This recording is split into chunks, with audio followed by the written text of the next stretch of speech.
National highway વાળા આજે absent હતા. સ્ટેચ્યુ ઓફ યુનિટીના પણ 1-2 અધિકારી ગેરહાજર હતા.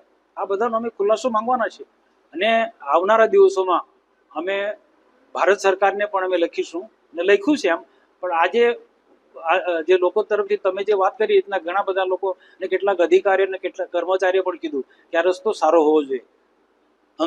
રાજપીપળાથી અંકલેશ્વર જતો રસ્તો એની પણ ખૂબ ખરાબ સ્થિતિ છે. એની પણ અમે ચર્ચા કરી છે. મતલબ ગ્રામ્ય રસ્તો હોય કે સ્ટેટનો કે જિલ્લા પંચાયતનો કોઈ પણ રસ્તો હોય, પ્રજાની સુખાકારી માટે સારામાં સારો એ કદાચ હમણાં પાકા નહીં થાય પણ ભારે વરસાદથી આપણે સમજી શકીએ ખૂબ ભારે વરસાદ થાય. અને એ મુદ્દો પણ અગત્ય બોલી જતો હતો કે રસ્તા ખૂબ સારા બને છે પણ ઓવરલોડ જે ગાડીઓ જાય છે એમાં રેતીવાળા હોય કે પછી ખાણ ખનીજવાળા હોય અથવા તો બહારથી કોઈ પણ હેવી વાહનો આવતા હોય એને પણ ચેક કરો એના પર. કારણ કે ગમે એટલા રસ્તા સારા બનાવે પણ ઓવરલોડેડ ગાડી જાય એટલે રસ્તાને તોડી નાખે. ને વરસાદ ભારે પડતો હોય, જમીન ઢીલી પડી હોય ને એમાં હેવી વાહન જાય તો રસ્તો તૂટી જાય છે. એના માટે પણ અમે ધ્યાન દોર્યું કે રસ્તા સારા હોવા જોઈએ.